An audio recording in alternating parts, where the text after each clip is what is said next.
All right, I got that, and I'm all set. Okay, we're Okay. recording, and we're on page 72. Right. So, last time we had gotten all the way to part three, but I wanted to go back and us to look at some of these bold lines that I had picked out. Of course, there's so much in the Enuma Elish that you can't really do it all justice. But I pulled out the fourth through sixth tablets for this paper because there are some really key things that are in there. So. Namely, on this page, it mentions thy weapon shall never lose its power, it shall crush thy foe. It's interesting that the word crush is used because in the translations with the Chinese, I discovered that when I was looking at the sumo tradition and the whole stomping of the great man and the way that they hold up the yokozuna. Actually, Yeah, the entire term for yokozuna and the term for the rope that they wear around their waist all has references to lightning and earthquakes. And in particular, one of them, literally the root of the word, when you look at the Chinese etymology, means to beat, as with a hammer, which immediately reminded me, of course, of Thor's hammer. And so we look here and we see it shall crush thy foe, not it shall shock thy foe or whatever. So something about this, the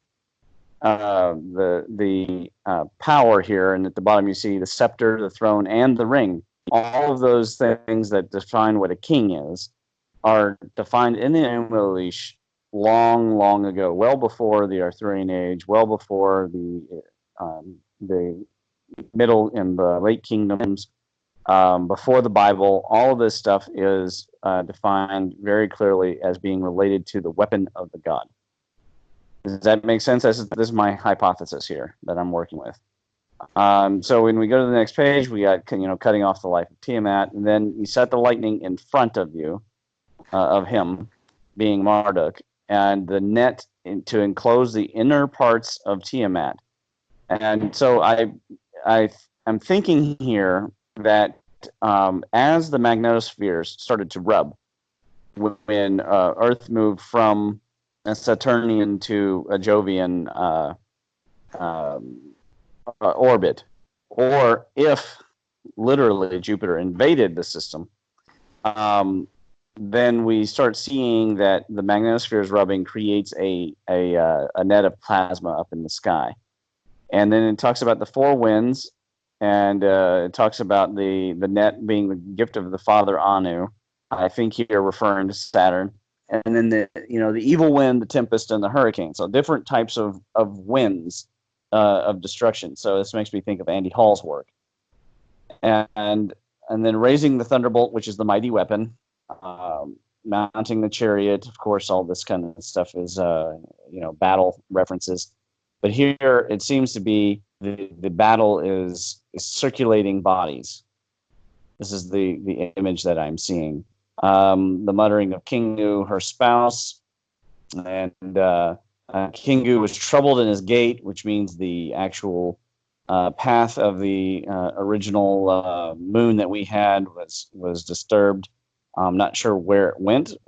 Perhaps it became, maybe it's Triton, and that's where Triton ended. I think actually Triton's a different god, but it has a retrograde orbit out there around, I believe, Neptune for a reason. So I don't know, but somewhere, Kingu, or the remains of Kingu, however you want to say, are out there.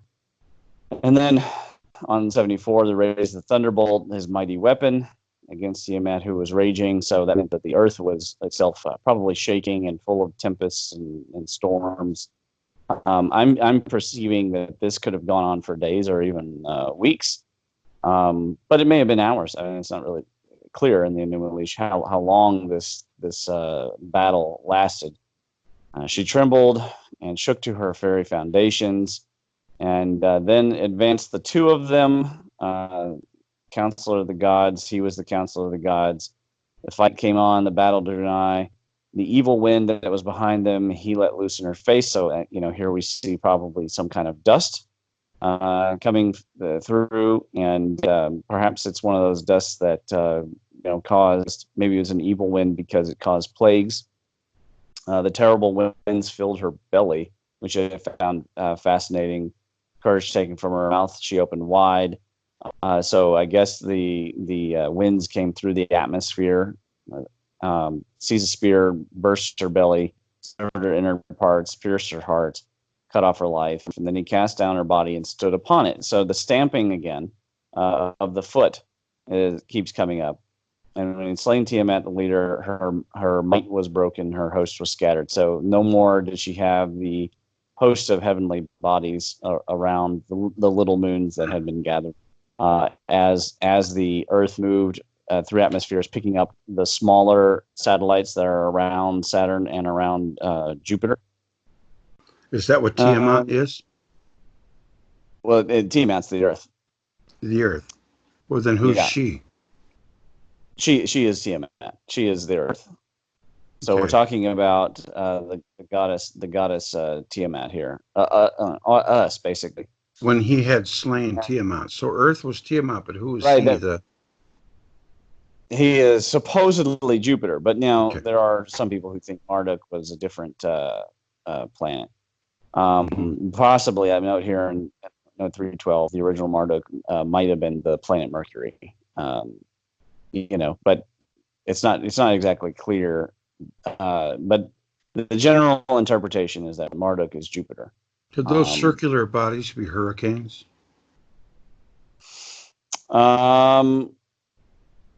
I doubt it. Are you talking about the ones that were supposedly orbiting around Tiamat? Well, you said that there were circular bodies all over the Earth. The only reason I mentioned it is because around the Earth. The Hyperboreans were destroyed by hurricanes. That's why I was wondering. Well, it's probably the same set of tempests. Yeah, that's what I'm thinking. But probably the same four winds. And the four winds have been mentioned in other cultures as well. Yeah. So he takes them captive, breaks their weapons. I assume that means that they no longer are electrical. In the net they were caught, in the snare they sat down. This is a translation from 1902, by the way. I'm not using the modern Sitchin translations. Okay. They received the punishment from him and were held in bondage. So I assume that means they became trained to the gravity of Jupiter. And then, of course, it talks about the 11 creatures, meaning the different little moons, and talks about what's going to happen to them. He sealed them with a seal, in his own breast he laid them. So we might have actually known which ones these are. They're probably some of the moons that. So in the there's two groups of moons around Jupiter. There's a group that goes prograde and a group that goes retrograde. Obviously, the retrograde group was probably caught from Saturn. Inside of those retrograde, there's a group of prograde ones as well. So those may be the ones that are sealed inside of his breast. It's not really clear, what it means inside his breast. They laid him. I mean, how do you have a breast of a giant sphere? So I'm not sure. Cast down his enemies unto Tiamat, whom he conquered, he returned. So again, we moved further out because we weren't in a good orbit. So we moved further out and then swung back. And he stood upon the hinder parts. So there must have been another shaking, and there must have been electricity involved. Somehow they interpreted again this foot, this stamping, merciless club. He smashed her skull, cut through the channels of her blood. And then, as we see at the bottom of 75, he caused Anu, Bel, and Ea in their districts to inhabit. So this makes it seem as though when whatever the solar system was at that time for us, probably what we're talking about here is Saturn and Jupiter and Neptune, or perhaps Saturn and Neptune and Uranus. So the planet Uranus. So that in their districts to inhabit, here referring to the gas giants and their current orbits. So this would then also fix our event here to the 7000s, that still leaves us wondering what in the heck happened in the Younger Dryas. But if if Jupiter came from without our system instead of from within the system, possibly the disruption of the Saturnian system took 5,000 years, to where at first the two approached each other in long arcing ellipses and spirals before they became entrained and actually started to circle each other.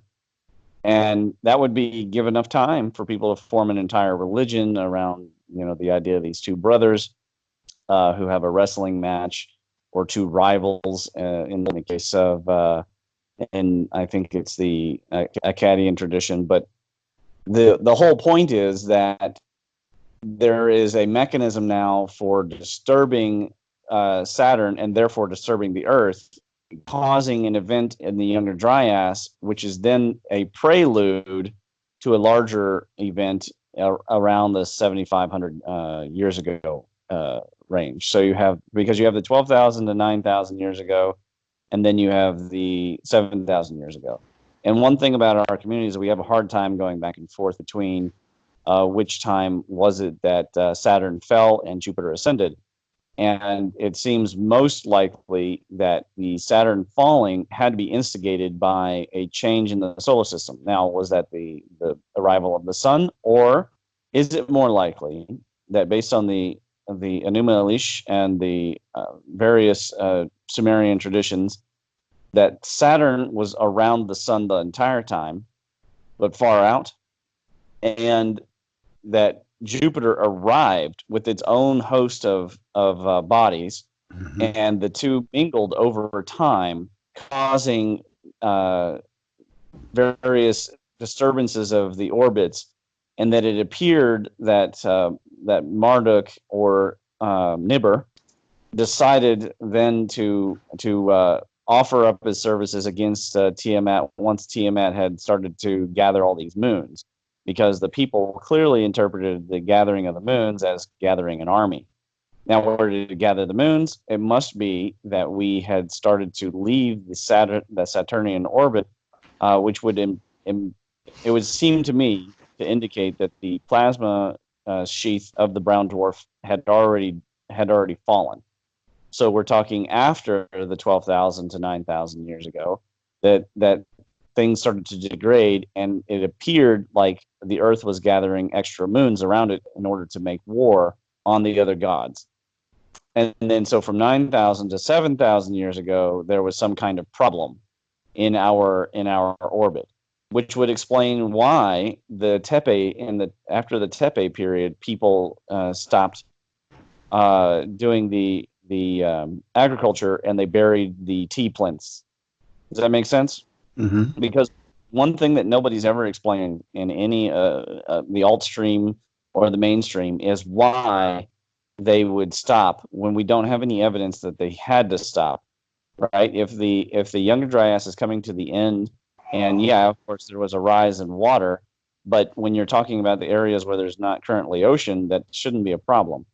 Mm-hmm. Right? If it's warmer mm-hmm. now and there's not really flooding happening right where you're at, then why isn't there agriculture the whole world wide? Mm-hmm. We don't see any agriculture.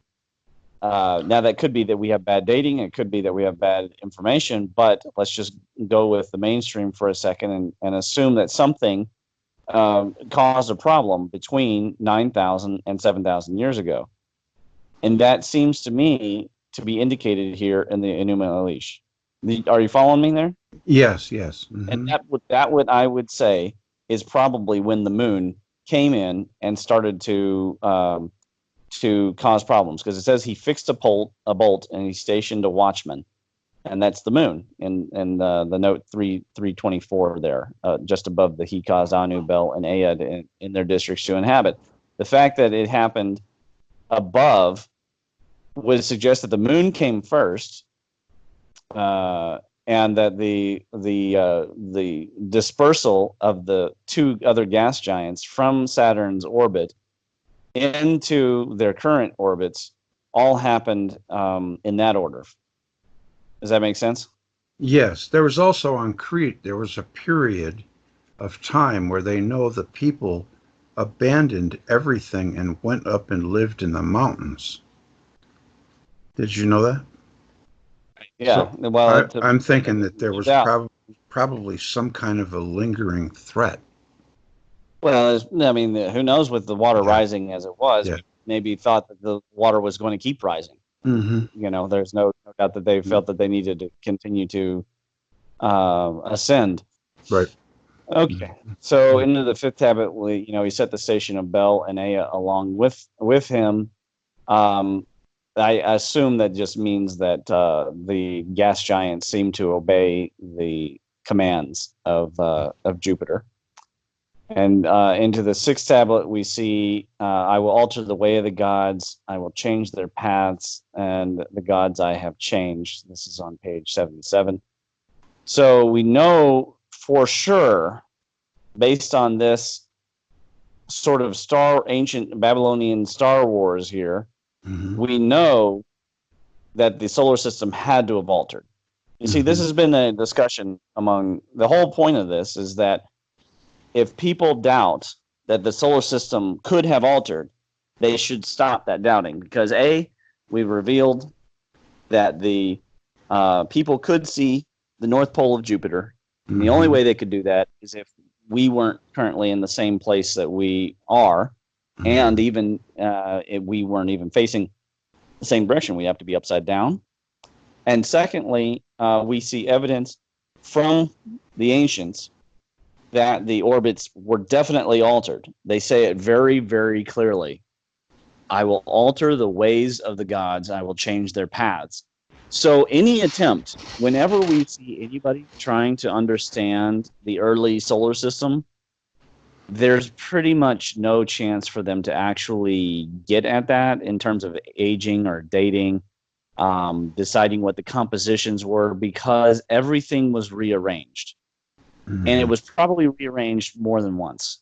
Would be my surmise. Mm-hmm. Does that make sense? Oh yeah. And it may be that the Sun and Saturn had a certain type of charge relationship that worked, but once Jupiter entered the system, then that altered the charge relationship and led to the decoupling of the two bodies, because now Jupiter, or Marduk, is inserted between the two. And he sets them all in their paths and installs the Watcher, which is the moon, above the Earth, and then becomes the rain from 7,000 to at least 5,500 years ago, if not 3,500 years ago. Some of the traditions, his reign is ended early, perhaps by Venus. Are you following me here? Do you see where I'm going with this? Is that the bolt and the power of the god is also the reign, and the origins of kingship are all contained in the electrical behaviors that were present because of the movement. So Velikovsky is 100% correct here, right? And so Velikovsky, and then from there, of course, Dave and Wall also correct. Right. So now when I first learned from them that I not trusting what they had said just because they said it, I went and looked, and here's the evidence in a translation from 1902. It has nothing to do with Sitchin, and it has nothing to do with Wall or Dave Talbot or even Velikovsky, because the translation was done in 1902. This is a key centrality. So if the mainstream knew of this translation, why did they not adhere to it? Because it threatened their previous views of the Egyptian and Egyptology's assumptions about what ancient people were talking about. It threatened their views of slaves and death cults and all this other nonsense that they've invented in their interpretations. Frequently, when they would translate the word the sun, they didn't differentiate between the Father and the Son. They just called them both the Sun, S-U-N. And that's a bad thing to do. If we look at the Ramses Stele, that is an incredibly huge error to make, because the Ramses Stele makes it very clear that it's talking about two different bodies. And when I did the measurements of those diameters, to remind the audience, the solar orbs on that stele are within 1% of the satellite measurements of the ratios of diameters for Saturn and Jupiter. Both are on that stele, and they do have different ratios. The ratio of the equatorial diameter for Saturn is larger than the one for Jupiter, because the larger the body, the more typically spherical that the body tends to be, apparently. So the diameter ratio, and again, the sun's diameter ratio is basically 0. I mean, it's like 1-to-1. There's like 0% difference between the equatorial and polar diameter. But that's not the case for Jupiter and Saturn. And the ancients had it down to within 1% of current satellite measurements. And they put that onto a stone, which meant that they had measured it with some type of optical device and a caliper of some sort. They couldn't just stick their thumb up and go, yeah, looks to be about the same width as my thumb here, and so I'm going to chisel that on. And I guess they could have if they found a person who had exactly the right thumb size, you know? Yeah. But more likely they had an optical device, and then they measured it with some type of ancient caliper, and then they chiseled it right onto the stone. And then they talked about the Father and the Son, and Budge just translate them both as the Sun itself, the SUN, and that's completely incorrect. And they've known that this is not the right correction, but because of as Velikovsky pointed out, the challenge to the mind that it presents, things that cannot be according to our modern skies, people were unable to look further into it, and they set it aside. And this is basically the basis of Cardona's books. Cardona, he just takes the research that others have done, and he shows that they have great research with illogical conclusions. And he does this over and over again to show you that the only logical result of the entire situation is that there was a flaring of Saturn and a rearrangement of the solar system, and that our central star god changed.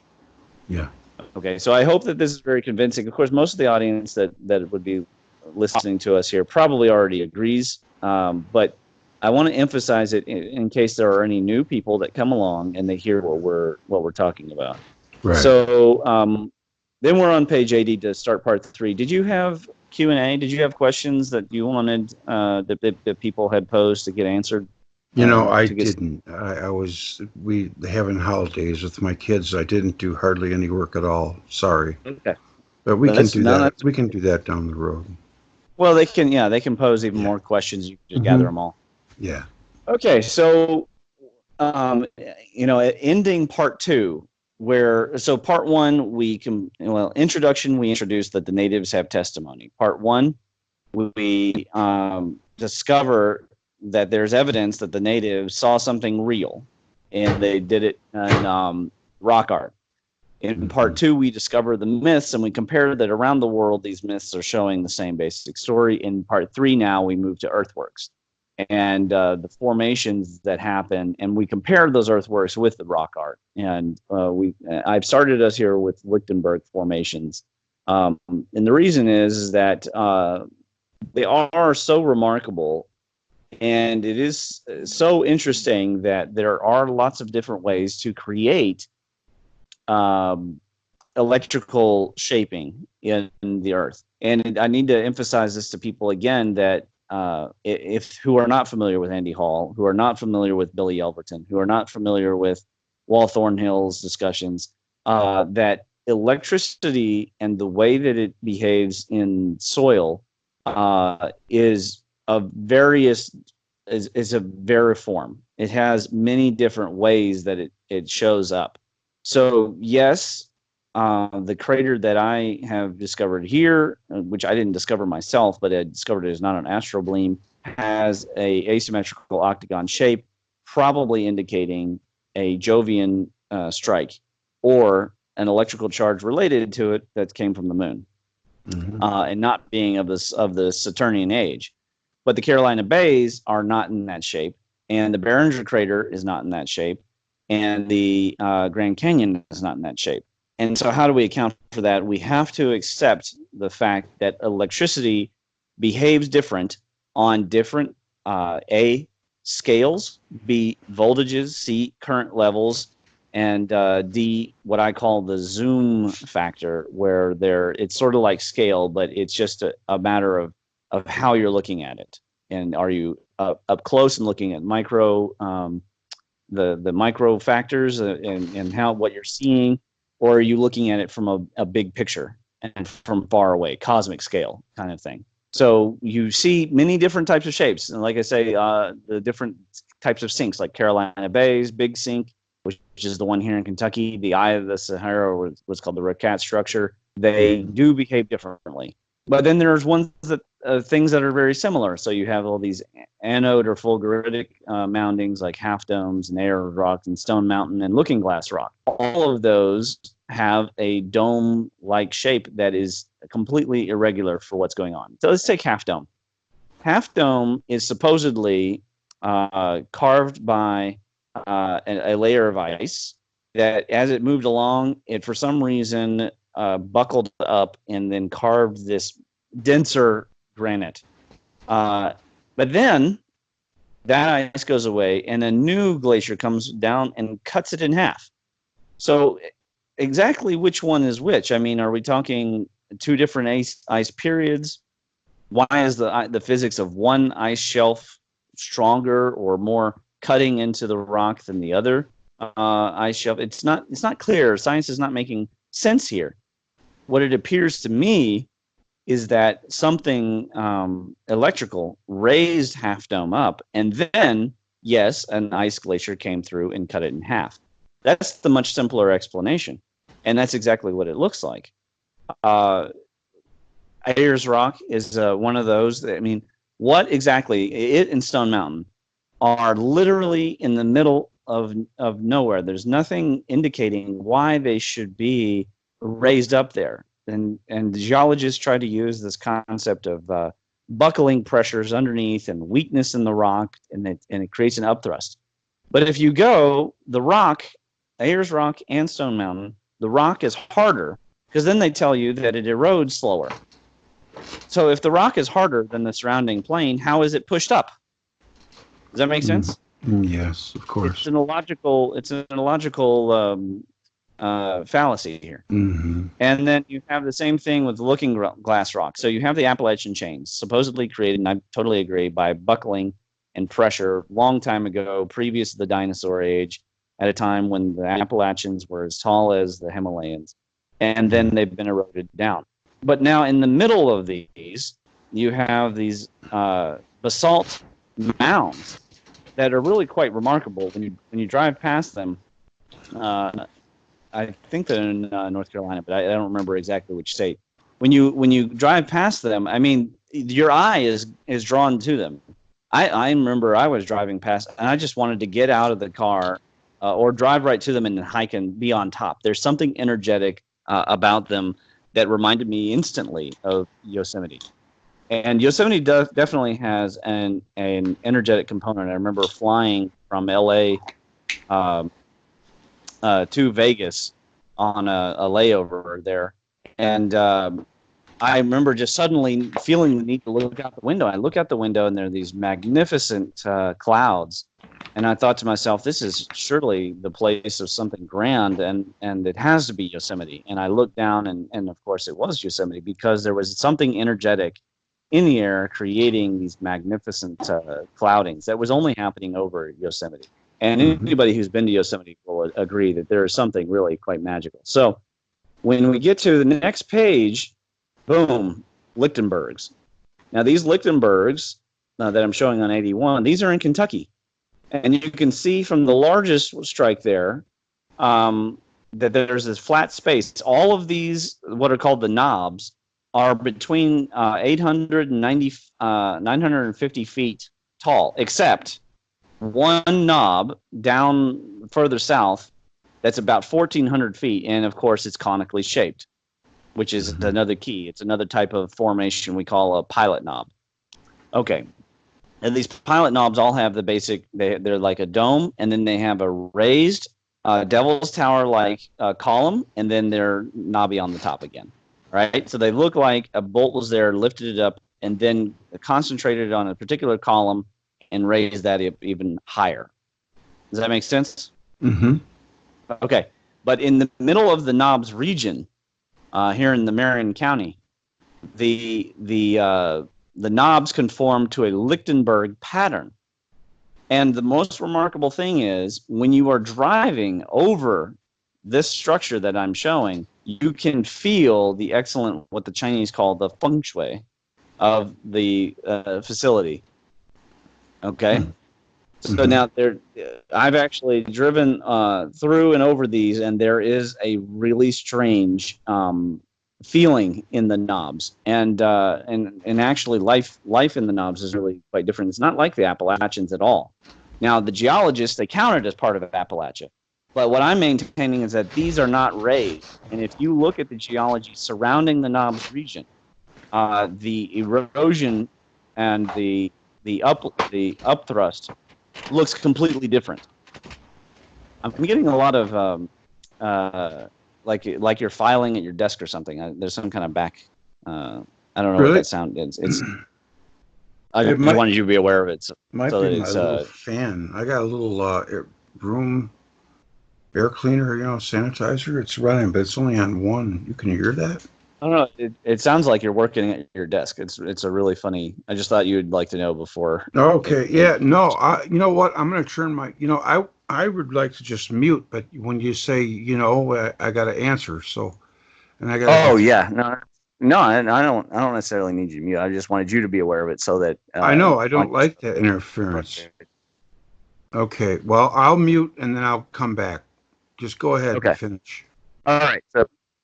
Yeah, so I highlighted here what I think are. I mean, the central one is very obviously the center of this type of strike, and then there are some other areas I think that they may have been the origins of the strike. The Chinese have a belief that they call these dragons and dragons' veins, and that at the head of the dragon you will find.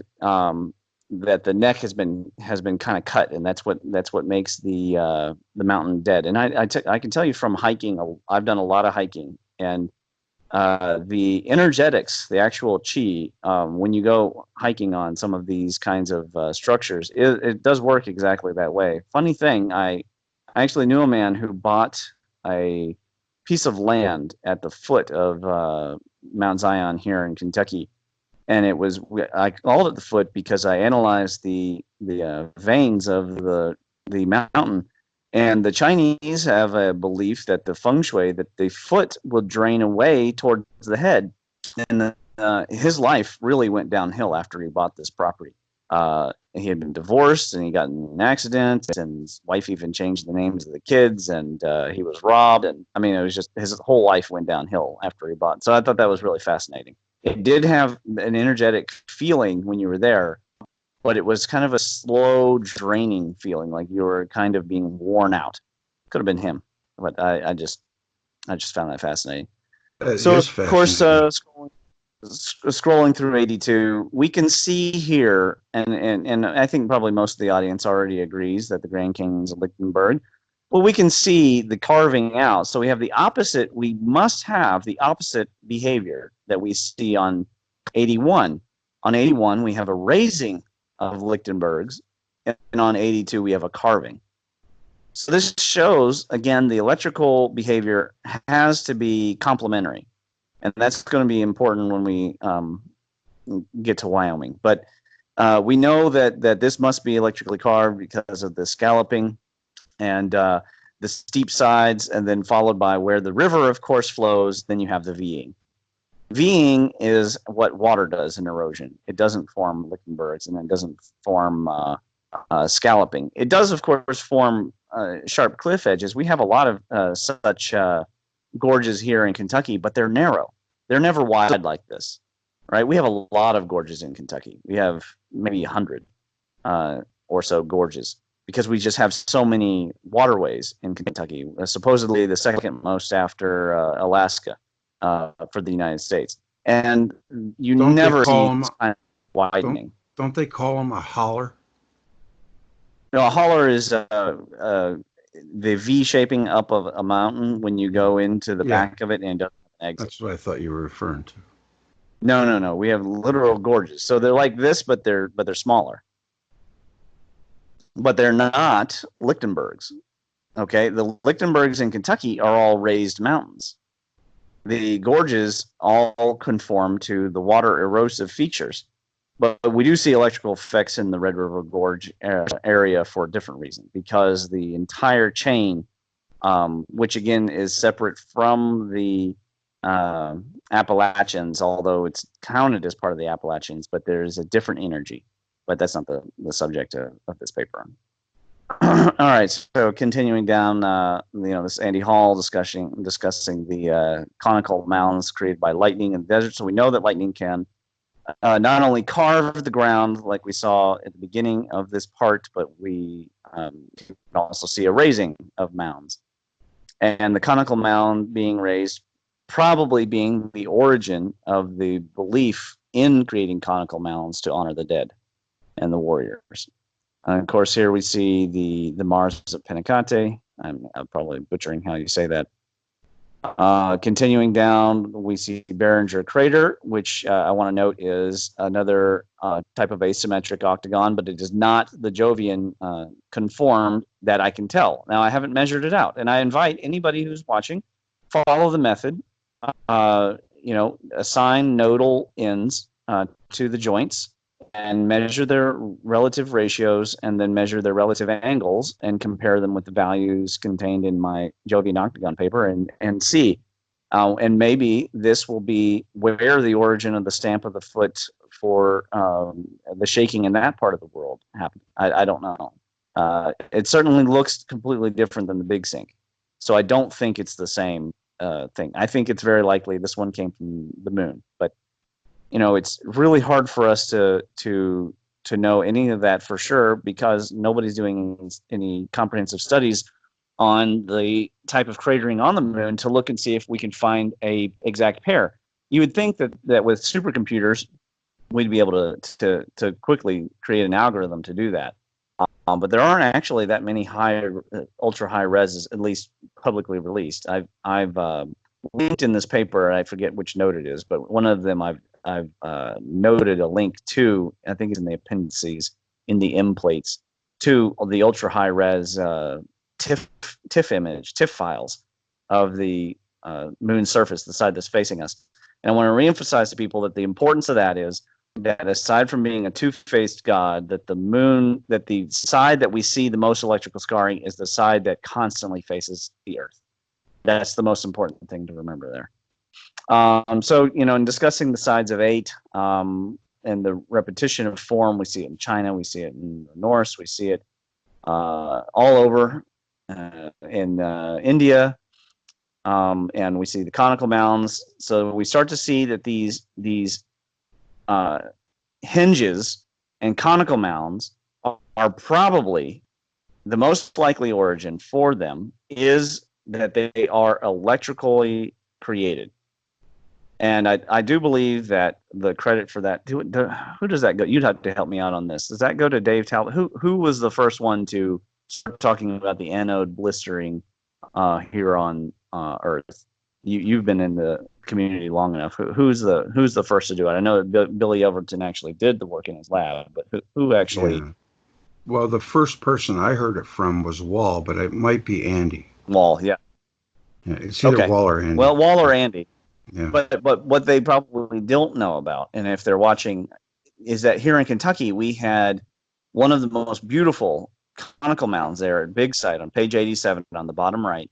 That it is a conical mound with a total rim that was around it. Now this site has unfortunately been reduced to nothing more than a bump with some trees around it. It's absolutely disturbing. But over in the UK, they are finding more and more of them in evidence because of the drought and the way that the drought creates differential growth rates in the plants.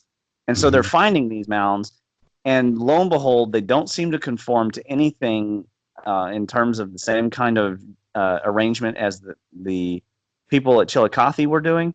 Now, the Chillicothe, the Hopewell, they did have this kind of hodgepodge of circles, but they tried to conform it to some kind of celestial schema. But over in the UK, we can't discern that kind of pattern. So there's a tendency to look at them as individual sites. But I would contest that, like the Ohio River Valley, something about the UK attracted large amounts of these bolts at an event. Perhaps it was the cluster, perhaps it was the exploding thunderbirds, but perhaps it was the North Pole as it would pass over the North Pole of Jupiter. Maybe it attracted something.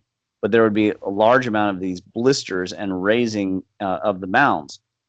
And I would say that this goes back to it's probably even older than Jovian. It's probably Saturnian, because the cosmic hill, as far as I understand it, is a Saturnian reference most anciently. Maybe you can expand on that. No, I think you're doing a great job. I wouldn't even begin to want to guess. Okay. Well, we did just celebrate, Christmas and the Christmas tree. I have seen people have discussed. Let's say, I don't know if I would call it evidence, but discussed the ancient cultures going back at least 5,000 years that have used the Christmas tree and as a reference to the rule of Saturn and the first stage. Right. So we see these conical mounds, and we see that they have a different imprint than the big sink. I would surmise that they probably do come from an even more ancient period, and that then any time a burn happened from anybody, from Venus or Mars or anything, it would revitalize mankind to that ancient religion. So looking at page 88, we talked about the Mount Horeb here in the Bluegrass, and then we can compare that with what's happening in Great Britain and see that these sea hinges and these mounds are very consistent all around the world. Yeah. And the square and the circle, again, coming up there in Great Britain. I mean, it's just a continuation of the theme. I find it interesting, though, that one of them, if you look there in the center, a little lower, it's kind of to the right and down a little bit, there's a thick one that's kind of egg-shaped. And I wonder if anybody took the time to measure the equatorial and polar diameter of that, if it would conform to the Saturnian shape, because I haven't done a comprehensive study of all the cosmic egg earthworks all around, but I am betting that the vast majority of them will come within 5 to 10% of Saturn's equatorial and polar diameter ratio. It's important to do the ratio because then you can eliminate all the units, you see, and then it's just about the raw scalar. I see. Yeah. Okay, so getting into 89, we see the serpent mounds. There's a big deal here in the Ohio River Valley. This first site that we're looking at here is a very rare site at the Spratt site. In fact, we'll come back to that when we discuss the Arthurian legends. But we see the squatter or running man figure here, very clearly outlaid. And that the so-called serpent here has, looks like a reference to the thunderbolt of the god. So, that site could be extremely ancient. The hard part about the Spratt site is that there's Welsh Colburn scripts all over it, and it's hard to know. Are we translating them correctly, or are we mistranslating them because they're the same plasma scripts for two different cultures? Which is more likely, actually. Okay, but throughout America, there were all these serpent-eating eggs. Here, this one in Illinois looks more like it was a leg that happened to have an egg at the front of it. These eggs obviously could also be Venus, but we can't measure, now that it's not got quite the plasma shape that it had before, we can't really measure its equatorial to polar diameter in the same way. It may have been much more egg-like at the time that it was moving. But we see a constant repetition of form in figure 77 and in figure 78, figure 79. Constantly we see the mouth opening to this kind of egg. And it has nothing to do with a serpent. Most of these don't even look like a snake. It's only at the Great Serpent Mound that they artistically made. I mean, that's what makes it a special site. When we look at Figure 80 on page 91, there you see though that it's not even an egg. I mean, they did make it most like a serpent, but it's not even egg shaped. So they made it more some kind of stone ruins, which seems British. And yeah, the spiral motif. But look again in the second part of that Figure 80, on the right side, not on the left, but on the right side, we see some kind of head, and then the egg is outside the snake. So Yeah. But when we go on to Figure 81, it doesn't look any way, shape, or form like a serpent, but they were calling it a serpent. Of course, most of these mounds have been completely destroyed. So that one county is gone. It's unfortunate. But yeah, it is gone. But unfortunate. But Figure 82, I want to bring. This is the Great Serpent Mound. I want to bring attention to the front of the egg. At the front of the egg, there is something extra, and that something extra cannot be part of a serpent. So we are not looking at a serpent at all. And the Great Serpent Mound makes it extremely clear to anyone that's paying attention that it has nothing to do with snakes or swallowing eggs. It has to do with a comet and the events of Venus. Now, what's interesting, though, is that they took their time to find a site to place this on that happens to be a type of astral bleem. The astral bleem that it's on does not appear to conform very well to astral bleem physics. It may itself be a raised electrical anode from the ancient days. Now, could they just sense that it was like that? Or did they have some means? Did they have some crude lodestone compass that they were able to measure? I mean, we'll never know because they never left any writings for us. But somehow they knew that it was a strike site. And they placed the egg at the pinnacle of energy in the central raised landform inside of that giant crater. Now, that giant crater may, in fact, be an impact site.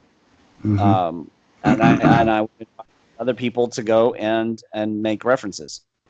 I want to skip over Bosnia, and it's so controversial. The entire discussion there, people will just get bogged down. But I just want to point out that the cosmic hill motif and the cosmic shell motif,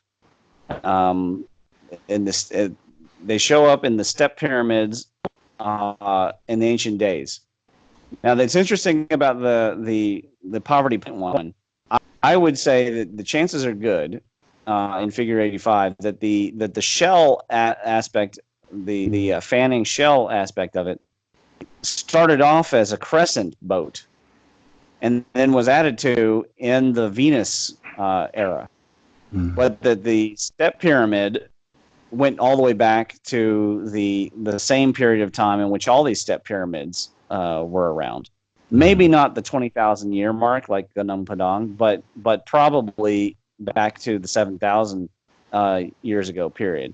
Because it is my speculation based on my personal experience when I went to Old Stone Fort in Tennessee, that there was an ancient culture that had established its empire here, and then it was an agricultural empire that existed long before the Phoenicians came here.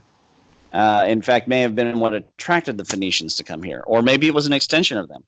But to me, it seems quite probable that it was the remnants of the Atlanteans when they found out from the sinking that some of them came over to the Ohio River Valley and sailed up and established different agricultural centers.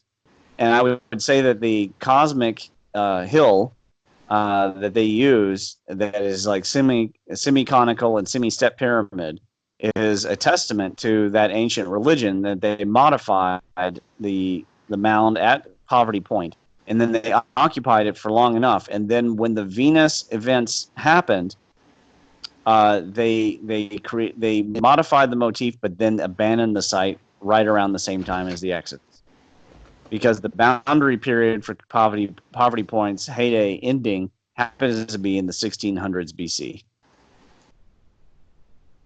So you see the shell motif. So I don't think that they built it at that time, but I think that they adopted it. So that it may have been originally a crescent motif. But we have step pyramids. I think most people here understand the step pyramids are all references to the Saturnian cosmic hill. Nothing major to add at that. The centipede glyph.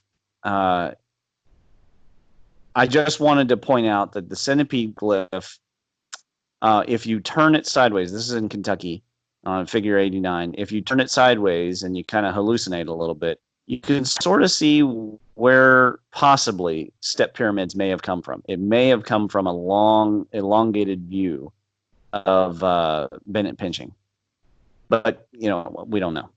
I'm just saying it's possible. It's possible. If you just kind of imagine this glyph is not flat, but instead is stretched out before you, kind of like how the Star Wars text crawls away from you. If you look at it that way, and it gets wider and pinches in and out, it might create a stepping action of a step pyramid. They have a star nebula that looks exactly like a step pyramid too. It very well could be that, or it could be that the star nebula and other nebulas are conforming to the same pinching effect. Because, and while the electricity acts different on different scales and different power levels, different temperature levels, etc., we can expect it to constantly repeat itself in different places at different scales. Yeah, so, that's what I was thinking. Yeah. Yeah. Animal effigies, I don't want to spend too much time. I mean, obviously newspaper rock is one of those where somebody, some culture had a tradition, sort of like the Dogon, and a tradition of astronomers whose job it was to record what they saw in the sky. It's really too bad that they didn't have any kind of, as far as we can, thinking forward, how would a civilization in the future, really understand that they clearly passed on the knowledge of what these things were. And probably what we're seeing is where they were in the relative position in time. I mean, an entire show can be done on the motifs that show up here, and which ones are animal and which ones are plasma. Bigfoot. Shapes. It's the plasma shapes are just really obvious. Yeah. Including the Alwyn shape and the thunderbolt and the four section Maltese or Celtic cross, and I mean it's remarkable. I think it's a real shame that the astronomy or the archaeology has ignored the testimonies of these tribes. Of course. Shell motif. I think that we can move past the shell motif as well, and then this is more talking about the Aborigines. And is the shell motif to do with Venus, or is it to do with the coronas of the two bodies moving close to each other, as we see with the owl face, or is it a Prattian thunderbolt, as Dr. Pratt is saying, folding up in the sky and kind of coming to a centralizing column that comes downwards. I mean, people are your audience will be well aware of the references to Venus or some kind of birthing goddess. I don't think I want to spend a ton of time, but I do want to focus on if we look on page 102 at the upper left figure 104 there, we see a triangular face with the same three bodies in the heaven.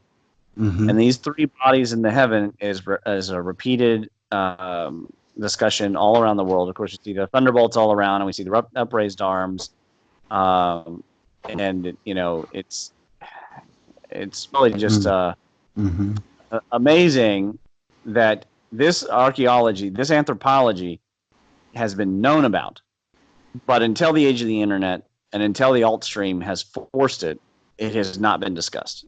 Because if you studied that culture, you did not go and publish papers about Egyptology or about the tribes in North America or about Celtic history. You were not allowed. It would be considered bad science, which is ridiculous. Because when you see repetition of form and repetition of pattern, what you see is evidence and not coincidence. Coincidence should only be prescribed to literal aspects of two incidents that happen to be in passing. But when you see a repetition of forms where you have no instigation, no stimulus that is readily available to sort of find why we would see that, it is obvious to anyone with any kind of scientific training that you then have to go forward and find where is the stimulus coming from, and what is the thing that makes the most sense. The Occam's razor. Look at the bottom two there. When you have concentric circle glyphs, especially when you see something as strange as the middle one, you must look for realistic answers, and ascribing this to a sort of co-evolutionary delusion of ancient people, or describing it as everyone's getting high on psychedelics, as Mr. Hancock has done. Yeah, I know. It smacks to me of post-Victorian superiority and bias, and he can't help it because he's British. Yeah, he doesn't mean to. But a lot of the sources that he used for understanding these cultures were in the effect very snobbish, Victorian and post-Victorian. But he does love to use Victorian or even pre-Victorian archaeology in his evidences. But the problem with that is they didn't have computers, they didn't have satellites, they didn't have the internet, they didn't have the ability to compare, and they certainly did not cross-collateralize their studies. If you were an Egyptologist, that's all you did. If you were a Sumerologist, that's all you did. And that's why Egyptologists don't know anything about Sumer. Even Graham Hancock himself taught Zahi Hawass, not knowing what was Göbekli Tepe, because he doesn't know anything about not only Sumer, but he doesn't know anything about anything north of Sumer. He doesn't know anything about Egypt. They just made all that up. Yeah. That's true too, but he literally did not even consider for a fact that there could be something older than the Old Kingdom in Egypt, because his brain is limited to that study. But what these rock arts and earthworks are showing us is that we absolutely must consider. There is no alternative when you listen to the myths. If you take natives seriously, because A, they had no profit motive, they had no grants that they were, writing papers for, and B, they were fairly ethical people as far as their reporting. I don't, how they treated each other is one thing, but the fact that we don't find an infinite amount of porn and Leroy was here written on scroll on the rocks tells us that they had their heads about them. When they took the time to do it, it was for a purpose. Yeah, and that purpose must be something greater than themselves, and something that was important enough to stop going out and searching for calories, because this isn't in an era where there was a McDonald's that they could get calories. Within 5 minutes, a person can order and have in their hands more calories than they need the entire day. Yep. That's the modern business system miracle. At the same time, that's deprived us of the fact that these people spent so much time hunting and gathering or farming that they had time to talk to each other and to tell these stories and to assign new versions of myth. On page 103, I show an exact example of somebody they've gone through, and they have supposed answers for what these myths mean on the track rock for Utah, and most of them it's sort of like they don't even know. I mean, they're just kind of guessing. They're talking about Jewish girls and Thor and typical abstract glyph. Right, but it's abstract. From where? They're assuming that these things must be the results of diffusion because natives couldn't possibly be recording something of that they themselves saw. I'm not saying there was no diffusion. There clearly was diffusion. Diffusion is a fact. The Sea Peoples is one of the most well-known diffusion. However, it's another thing to assign all of the writing merely to old world influences and to ignore the evidence and the importance of this evidence that we see. And I'm sure I'm beating a dead horse here that most people watching already agree. It's funny, when I was writing this paper, the image on 104 was actually posted. So this, we know this rock art still exists. This is in the Red River Gorge, and it shows the exact same, asymmetric so-called turkey foot. So I shared that. That's at Spas Creek Rock Shelter in Red River Gorge. So these things, they keep. People do know about that bit of rock art, but it's just funny. It just keeps appearing, And if you go out and look, you'll find it. So that ends part 3. Yeah. So we get into part 4. Now is when I start talking about the electrical model. We've already talked a lot about why the electrical model is so important, because you need a reason for the animals and for people to be struggling. You can't just say it was disease because you've got too many different species. You can't say it's a comet because it didn't kill everything. So what caused the conditions? So I began speculating I don't have the resources that Dr. Peratt has.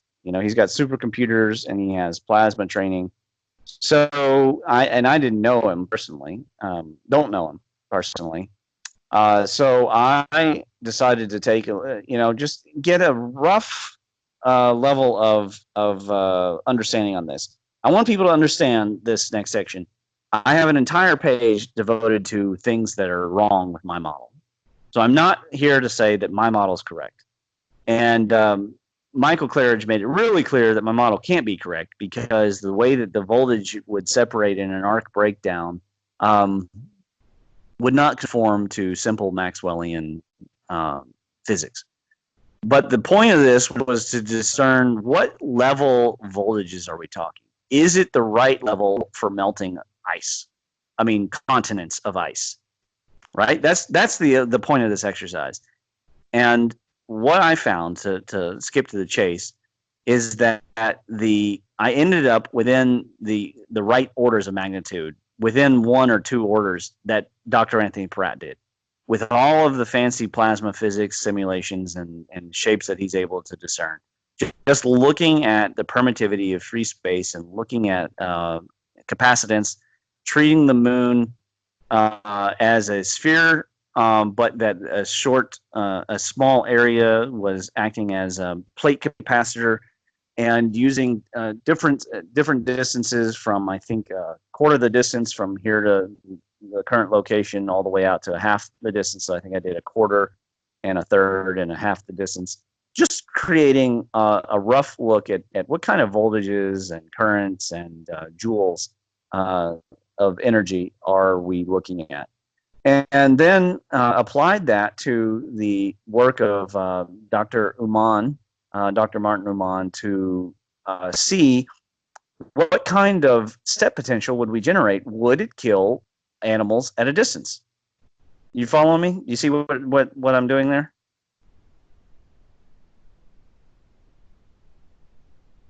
You there? Yes.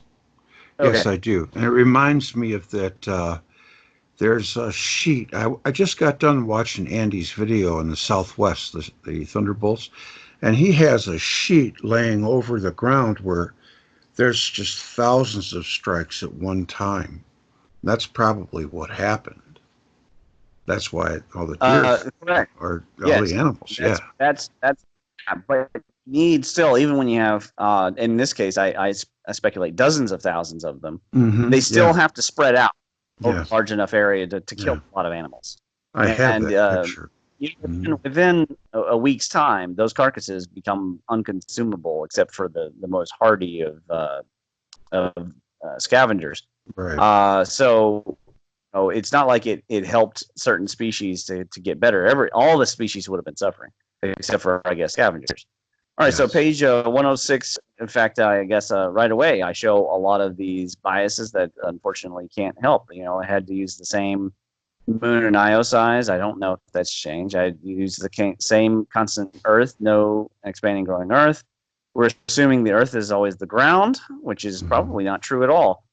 Atmosphere negligibility for classical interpretations, right? So just so people are aware, the breakdown voltage of the atmosphere actually changes at different levels, and in fact, it's weaker, then stronger, and then weaker again.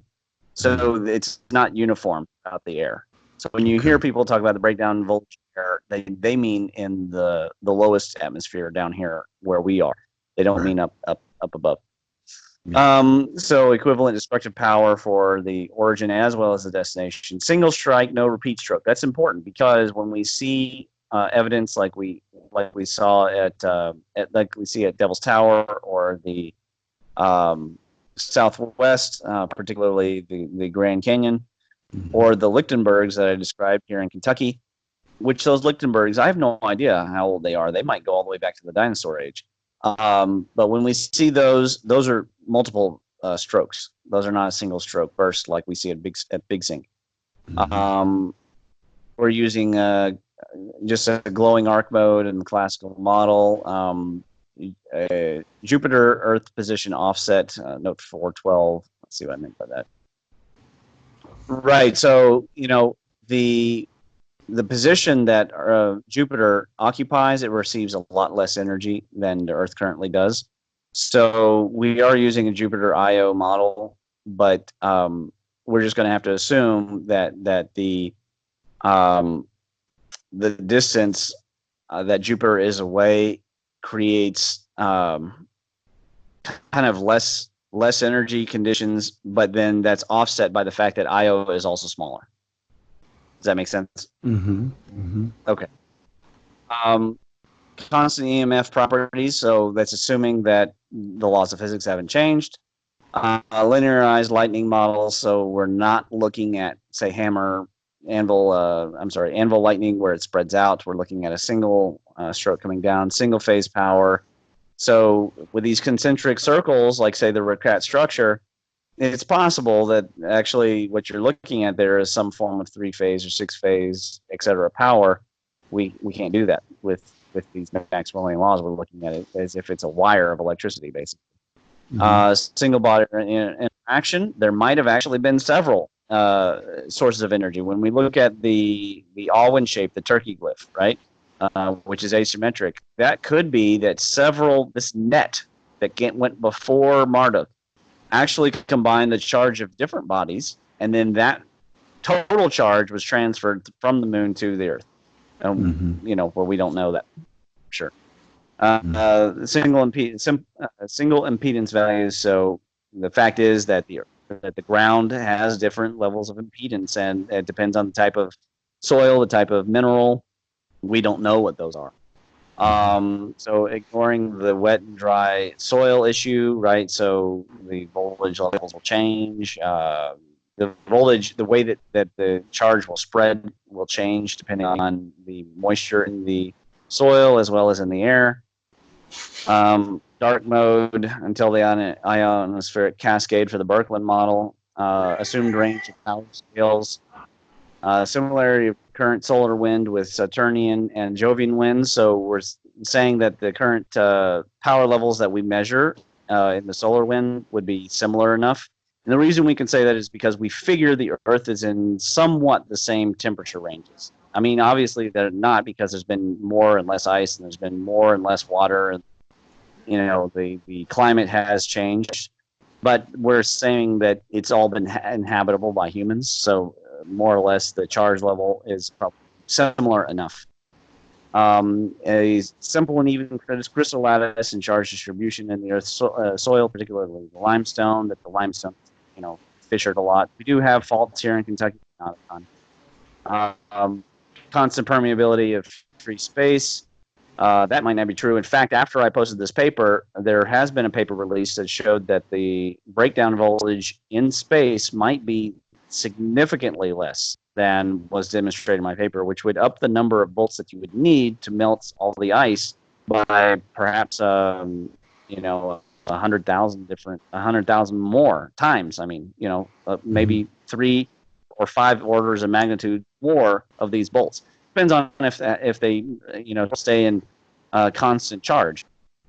Another way of handling the ice situation, by the way, is to just have the Earth occupy now a solar wind, which is a lot more energetic. And we could say that the sun's solar wind is more energetic, and then it would just melt quickly. That's another way of handling it. Ignore the neutron sequestration. That's all that structured atom stuff from I forget his face. Edwin from Edwin's group, the structured atomic model. So we're ignoring all the possibilities of transmutation, all the stuff. Remember, this paper came out before Sapphire's latest news, and we're of course assuming constant gravity. And that means it's negligible to the discussion and non-relativistic, and so Newtonian only.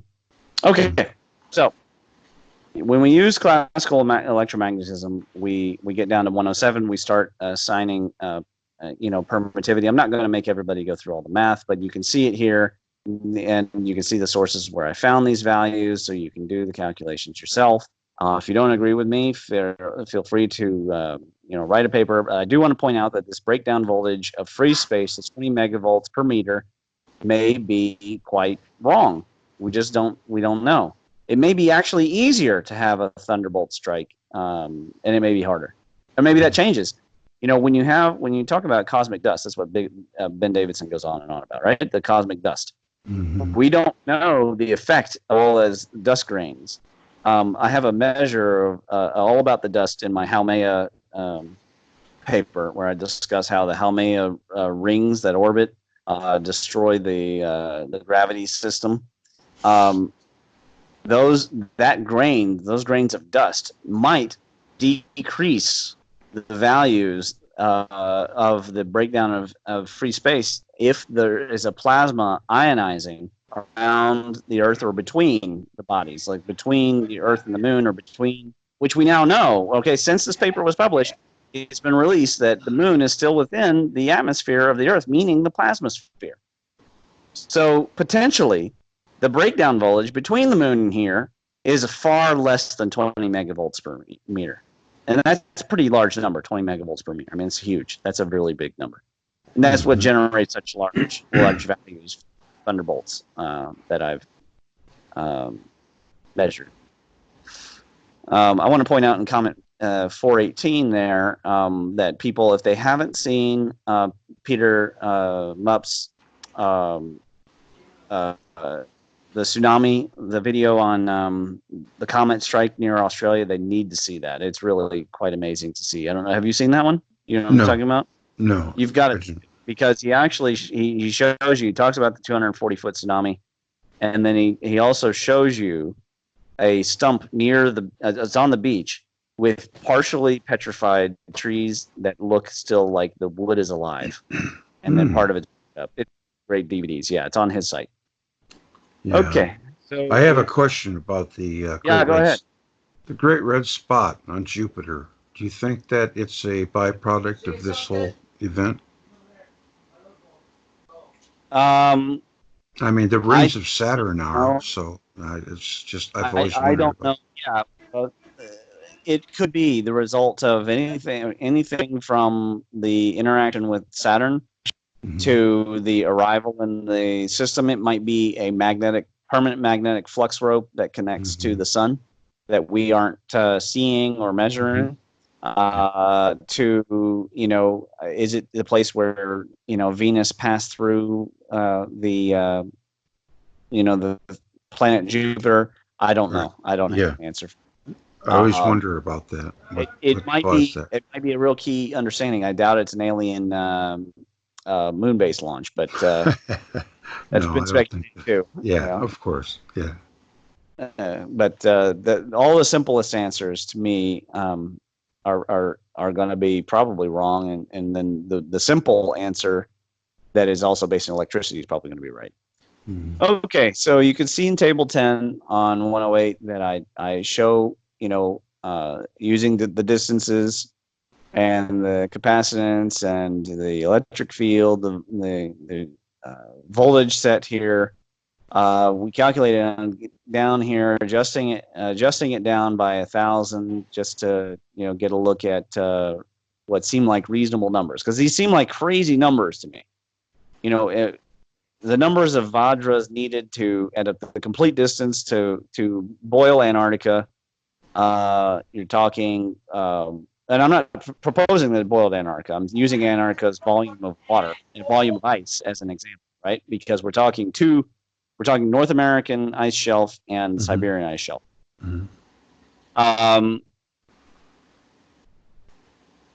We're looking at 1.3 times 10 to the 5 of these Vajras.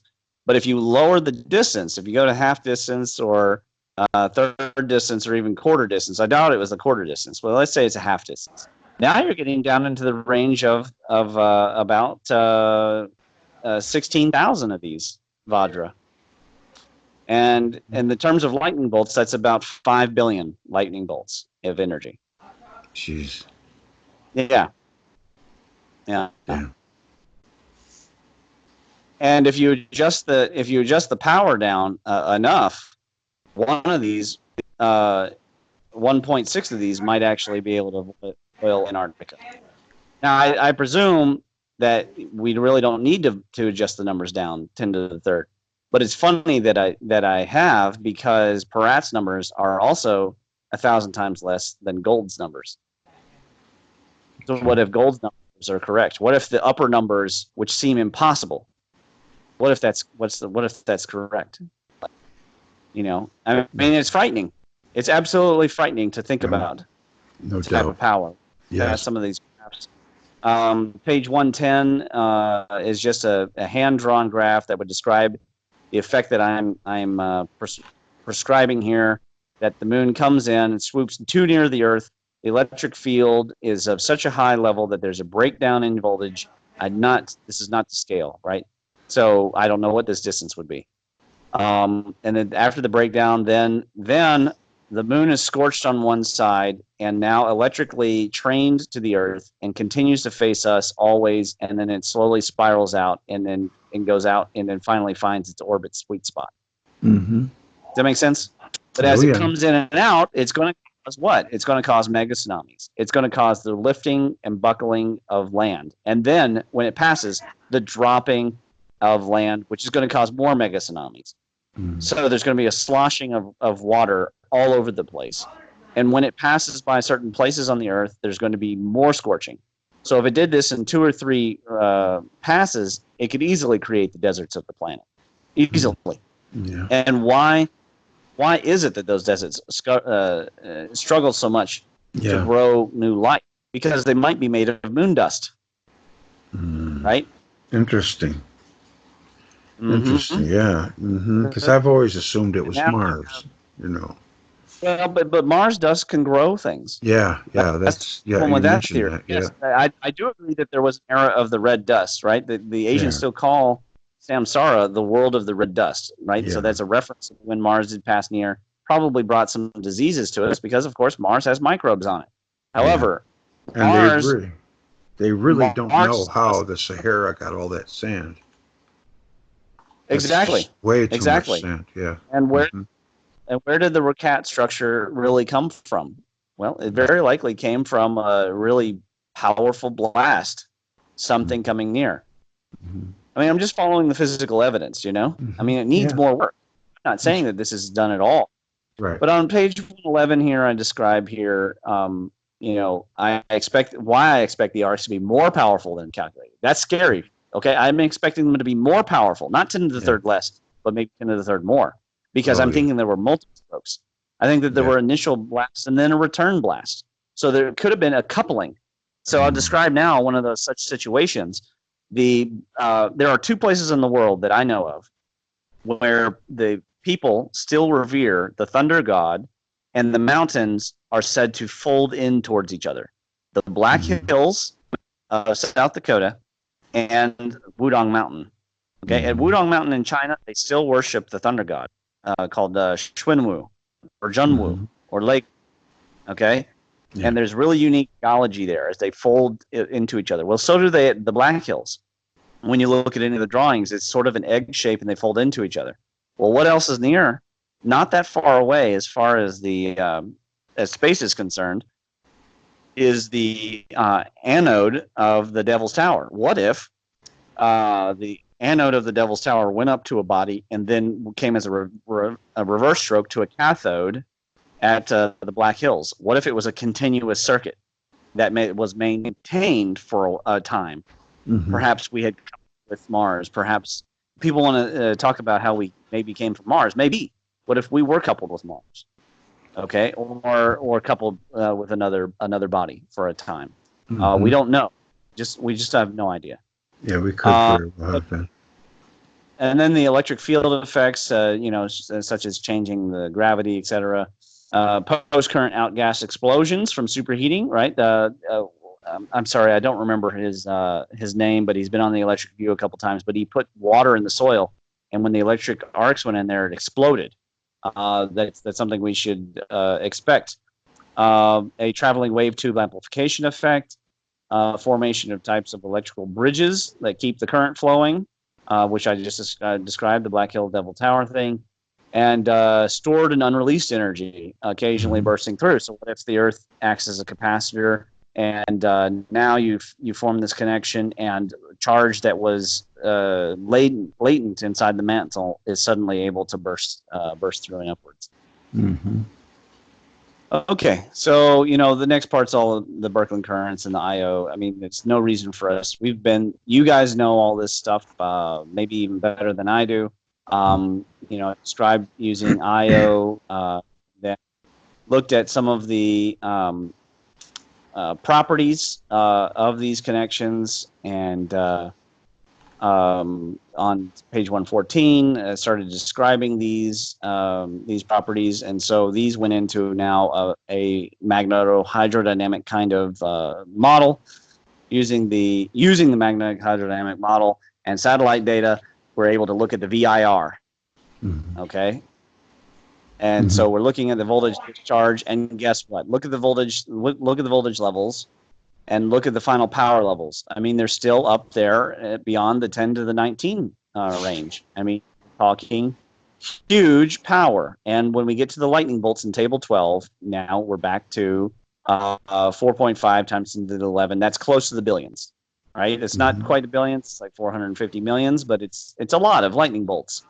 So it's not far off from the Maxwellian level. So the point being that the magnetohydrodynamic models of Io and Jupiter are agreeing more or less with my calculations with what the moon would do to us. Is it perfect? No. I'm just the first one that's doing that. Somebody else needs to do it. Somebody smarter than me with more resources than me. I would appreciate you and shred my work to pieces, because when they shred it to pieces, they're going to find the truth. Yeah. I just think it's good. And then borrowing out of Kimura, talking about the stellar current, we now figure out what kind of current levels this is just really fancy equations for finding what the currents are going to be. Can it vary by how much? Now I start talking about the galactic electric circuit, and then I bring in old Ralph Jurgens, pull him out of the dusty box here, and talk about the voltage drop that we're talking about, 10 to the 10 voltage drop across the poles of the sun. So the kind of numbers are in the range that we're talking about. So we end up with prediction that the Earth is receiving a current of 4 times 10 to the 16 amps. So that's on an average day. So where are we to say that the numbers for these thunderbolts could be impossible? When you first see them, yes, they seem mind-boggling. How can there be, Yolta joules of energy? How can there be this kind of power? We can't imagine it, because our brains are not designed that way. Our brains have, in the billions to hundreds of billions of neurons. We're used to hundreds of billions. We really don't think in terms of trillions and beyond. To us, it's just another thing. You know, when you say the national debt's in the trillions, that just doesn't mean anything to the average person because the brain doesn't have enough cells for that. So it looks ridiculous. It looks wrong. As a scientist or a mathematician, you would look at these numbers and say, this has just got to be wrong. But when we look at the magnetic hydrodynamics, when we look at the Maxwell's equations, and we look at the voltage and current levels coming from Ralph Jurgen's electric sun, we're seeing a concordance of high levels of power that is high enough, and this is the central point, to melt two giant ice sheets. Because a comet cannot do that without also extinguishing life on the planet. Because the nanodust from an impact that has got enough energy to vaporize, first of all, it should crater in half of the planet. But secondly, if you have nanodust everywhere, how are you going to, and you're reflecting the sun, how are you going to melt? How are you going to melt the ice sheets? You need a mechanism. And there's only two reasonable mechanisms. One I'm proposing here, and the other one is, again, if we move from Saturnian to Jovian or from Jovian to the solar, the solar wind that is around us is going to be different. And yeah, it could be about the tilt and wobble and all that kind of stuff. Are we facing more? Is the temperature going up by just a few degrees that can melt everything? Yeah, I agree. That's possible. But supposedly the younger dryas melting of the water was fast enough to raise all the water around the world hundreds of feet within 100 years. And I'm saying you need an initiator of that. You need something to do that, to start that melting process quickly enough that the water stays warm enough that it continues melting more ice. Because if you strike it once, then the water is warm for that little bit, but then it goes back to being cold. And you have a lake that eventually becomes ice again in the center of the ice sheet. But if you have this, you have lots of boiling lakes, and those boiling lakes start rivers, and those rivers accelerate the melting like we see at Greenland. Does that make sense?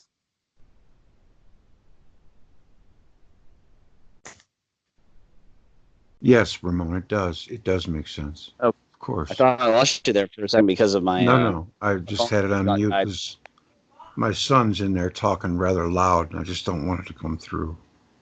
Oh, it's okay. So I'm sure you'll be able to edit it. I've told him to pipe down twice. I'm about to go pull his plug.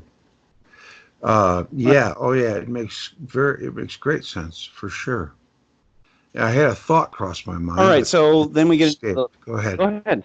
No, I can't remember it. And if I do, I'll blurt it out. Okay. Go ahead. Fair enough.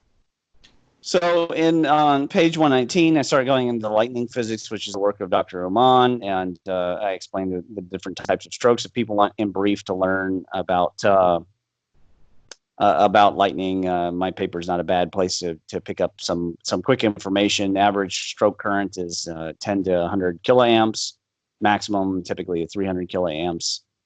So then we start looking at set potential, and there's some equations, and this all comes out of his work, Dr. Ramon. Mm-hmm. And then here we see discussions of propagation, and again using spherical propagations, and here we are also looking at Don Garnett's work. And so we see this propagation of the step potential, that basically you have a difference of voltages between the feet. Mm-hmm. Now, those difference of voltages, relative voltages, create a delta voltage, right? Which is he's calling VAB. This is page 122. That VAB is going to receive a current, but the impedance in your body is going to stay the same. So if the impedance in your body is the same, and you have V equals IR, then the current is going to be a result of the voltage divided by that same impedance. So if you plug in the relative impedance of flesh, now all you need to know is the distance between the feet to create VAB. And then once you have that, you can calculate what the current is. Does that make sense? Yes. And the reason why you need to know the current is you need to know if that current is high enough at what possible distance in order to kill a larger animal. Mhm. Okay, Yeah, I is have that all kinds of there? questions about the core, but we'll talk about that later. Okay, But yeah, but because yeah, this is all there's, happening on the surface. yeah. Now, the problem Mhm. with this is we are using a spherical model.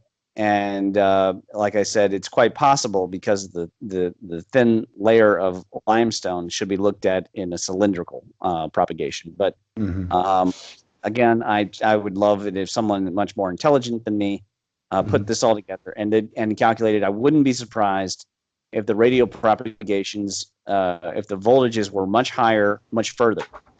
Mhm. But I calculate the Vmins, the Vmax, the average, and what I call the limit, which I think is reasonable limits of voltage at the different distances. And these are in meters. So if you just multiply that by about 3, you can get the number of feet. We're going to assume that at 10 milliamps, you're finally safe. It's possible that you could survive 30 milliamps, but not very likely. Mhm. But we're assuming that the heart is going to have that same problem in these large animals. We don't know. It could be more sensitive. They could be less sensitive. And Mhm. there's another thing: elephants' feet being more sensitive. Maybe these mammoths were even more sensitive, and maybe they could Yeah. pick up even more electricity than humans. Right. We don't know if humans nearly went extinct either. Maybe it was just the ones that were, staying at home and they were in the caves that survived. We don't honestly Mhm. know how they fared with this electricity that went around. It could have been devastating for all the above, except for those who were in the air or would have been on the trees. Although there's a good chance that the birds would have been knocked down by some kind of electromagnetic pulse or piezoelectric effects. We've seen that down in Arkansas. Little earthquakes generating piezoelectric uh, currents in that rare lattice type down there in Arkansas has caused dozens of thousands of starlings to just fall out of the sky and die. So Mhm. it's not like, I mean, it could have been every type of animal was suffering. So when we Mhm. get to page 124, we look at different distances, the type of voltage level that we're talking about, and the current level. And this is where the major point is. And then the current through the body at basically 700 ohms resistance in your body. And look at it at 100 meters, which would be 300 feet. You're being hit by 3.3K volts, but you're receiving almost 5,000 amps or Mhm. milliamps, almost 5,000 milliamps. Mhm. Uh, so 4.7 amps. That's more than enough to kill you, Mhm. and it stays that way all the way out to 2,000 meters. And Damn. that's for the Yeah. Columbian mammoth. That's a 3.5 meter footprint. The Columbian mammoth. Mhm. So you got to do different ones for different size animals. Mhm. This is the one that's going to propagate the longest ways. Mhm. So for many, many meters, this is capable of killing. Here at on table 15, we're seeing milliamps above 10 milliamps. We're talking, um, 10,000 voltages here. These are maximums. Killing a human or mammoth out to 2,000 meters or a mile away. Mhm. But I do end up in the next section, criticizing my own theory, and I want to make this clear. My theory is not complete. It Right. is a compilation of the works of Peratt, Uman, Gurnett, Claridge, and these people from the Electric Universe, and others too. Mhm. And this work needs to be improved. It needs to be built on. I am just starting, and I may not get the chance to take it any further. We'll see. But I do invite others out there to take what I've done and go and engineer even better solutions. So moving on 127, the different weapons of the gods. We see the names of the weapons of the gods, and the different kinds of destructions: the thunder, the spear, the trident, sword, archery, the great winds, the tectonics, which means shaking on the ground, And I just use the top cultures that people think of from around the world, and the names of the gods who use them, and referring to the thunderbolts of the gods and the thunderbirds that we keep seeing evidences from around the world that thunderbolts did this. And then I get more into the native myths. I'll let people read about the thunderbirds. I think these are some really remarkable stories about the thunderbirds, about the flying in the sky, and the thunder and lightning that had come down and created destruction, and the stones that fell. And it says here, the Thunderbird's home is in the Olympic Mountains, and I found that remarkable that the Olympics were also the description of Zeus, and the way that the Olympic Mountains look in Washington are so similar to this entire concentric. I don't know if people have been, but the Olympic Mountains and the national park there are raised up in a center. And I know that they say that it has to do with the upthrust. There is one plate sliding under another, but there is a set of mountain ranges that are rising up, and then they have mountain ranges all around it. And I'm not saying it's a giant anode. I'm just saying it's really fascinating that you have the same basic schema. And so the cosmic hill motif undoubtedly coming to play. Whether or not it was created by electricity, I have no idea. It's certainly really interesting geology. I invite people to study the geology of Olympic National Park. It's really fascinating. There are some interesting things there that are true there, such as there are no brown bears. And they say that it's because the ice surrounded and only the black bears could live there. But I want to point out that black bears can climb trees, and the grizzly did not. So it could have been that all the bears in that Olympic area were fried, and then they just have never made their way back. I don't know. I don't have the answer for that. I've not thought a lot about it. And where is that at? It's over there west of Seattle. Okay, it's a fascinating area. There you can still go, and the same day you can visit. You can see snow. Go get in a hot spring, then go down into a rainforest, and then Seattle is awesome. Yeah, and drive over to the ocean and wade in the the corals. I mean, it's a great national park. It's certainly my favorite national park. And then by the conclusion, I start talking about the chronology and the problems that we still have, even since my other paper that I wrote before this one, on the origins of religions, where some things seem so clear to us and other things don't seem clear. Why is Zeus coming after the deluge, but then there's references to flooding. There's a lot of problems. I mean, there's references to flooding well into the Chinese period, unless the Chinese are wrong about their own dating, even in the extreme, and that they're talking about the Shang dynasty going all the way back to even 5,000, 6,000 years ago. I doubt it. They don't maintain that, and I don't see why we should.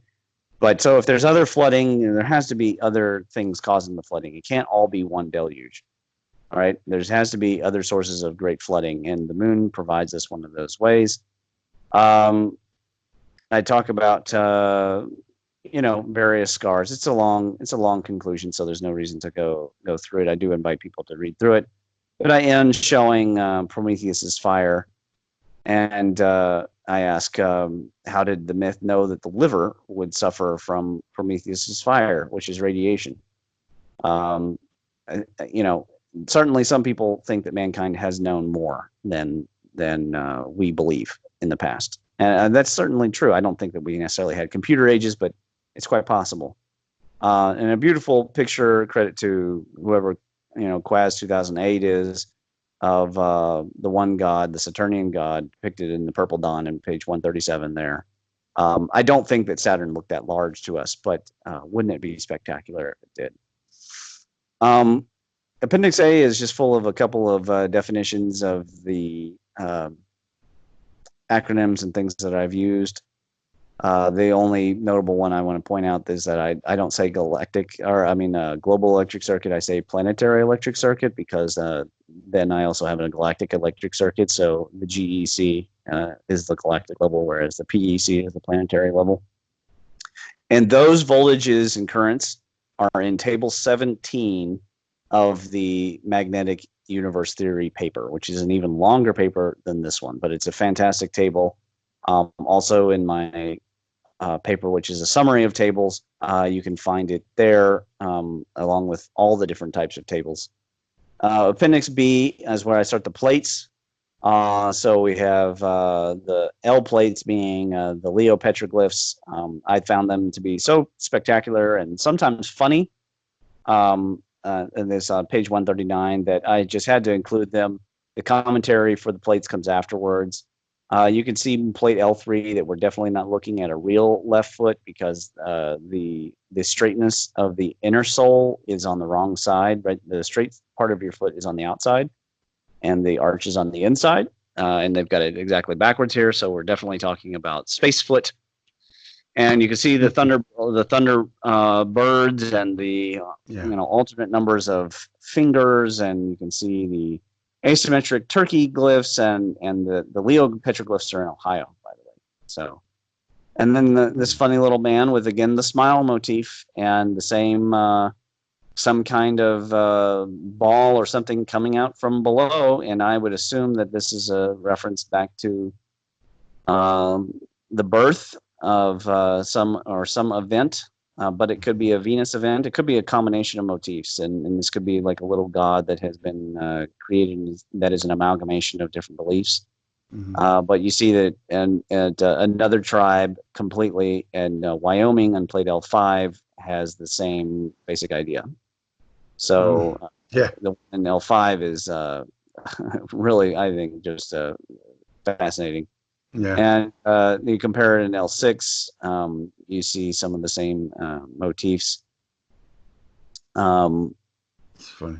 L7, I show the eagle glyph LiDAR. You can see very clearly that I am correct, that it's asymmetric. I don't even know how anthropologists. My assumption is that these archaeologists and anthropologists just they're so cocky and assume that they know that what they're looking at already that they don't even bother looking for basic lines of evidence. They're not doing the main thing of as Sherlock Holmes would describe of gathering evidence, because you can see yourself that it's asymmetric. You can just see that the left side of the glyph, or in this case earthwork, goes up to the middle, and then the one on the right of it would go down towards the so-called heel. I'm going to skip, people can read through the conclusions. And then I go into the S plates, which are the different serpent mounds. So I include even more serpent mounds, or I repeat some of them and make commentary as to comparisons, especially around the world. And I show some LiDAR of various serpent mounds, ones here in Kentucky, the one in Ohio, and I have commentary on that. And then the P plates, I get into the plasma. There's some stuff from Sapphire, from the phase 1 Sapphire stuff, and comparing it with rock art, and then Anthony Peratt and some Billy Elverton. I did want this paper to be usable by many different people, and it is a product that I created for our community, for use by us, in order to talk to people on the outside, but it isn't the final product that I did. I mean, I've done other ones, so-called Electric Universe Primer and the Electric Universe Catalog, which do an even better job in a very short period of time of hooking people into specific references. The plate P6, of course, you'll recognize from Andy Hall's work of the arc blasted Earth. Layered depositions, and then you've got Valles Marineris on Mars, comparing it again with I think that's Yelverton. I don't remember whose is. Yeah, Billy Yelverton. and comparing with galaxies, just different structures, different sizes, showing what I mean by different scales, creating the same types of electrical events. And then plate P12 there, showing what I mean by curvilinear behavior of electric arcing. That's why we call it an arc, right? Because it's not just straight. There's no reason to go over. A lot of people will have seen this from the Mars video put out by the Thunderbolts people. And then the M plates, I go into the moon and I show different evidences. You can see the far side of the moon looks completely different than the side that constantly faces the Earth, which is our basic evidence that at one point that the moon had to have approached Earth close enough to be fried. The idea that it's been pummeled to create these craters on the one side of the moon doesn't hold much water, and it's certainly not lava flows, because when we zoom in, you can see there in plate M3, that's what we see. We see more little craters. We don't see lava flows at all. M4, we see, an example of some of this electrical carving that goes right through different chains, doesn't follow any form of water, so it's definitely not water. Plate M5, I'm maintaining as an actual impact, where we see this radiating dust. That's what makes sense for an actual impact. But when you look at plate M6 on 163, you can see that there is a single strike that creates different directions, or it could have been moving along and then stopped in one place and then changed direction, but it's certainly not water. And I did all this. I did all this in this paper prior to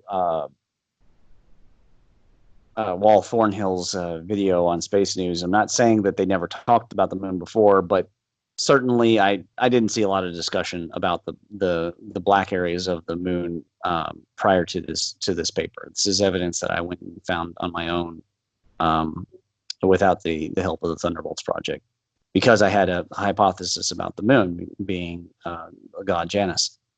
Some raised anode mounds there on the moon. Again, echoing Andy Hall. Some asymmetrical stuff versus, say, on page 167, what a perfectly symmetrical crater should look like. So, asymmetrical impact events versus perfectly symmetrical, which to me marks some kind of electrical process. It shouldn't be perfectly symmetrical like that. Again, more of the same. I think the M12 is pretty interesting. That one's been covered, I think, by Wall, but you see the scalloping and you see the trails and the crater chains. Even better crater chains there in M13, Mendeleev. The scorching at the poles of the moon indicates some, again, probably Birkeland current. We don't know for sure, right? Because we never really took the time. And then going into looking at the changes in gravity that are present on Mars, and certainly we'll see on the moon too.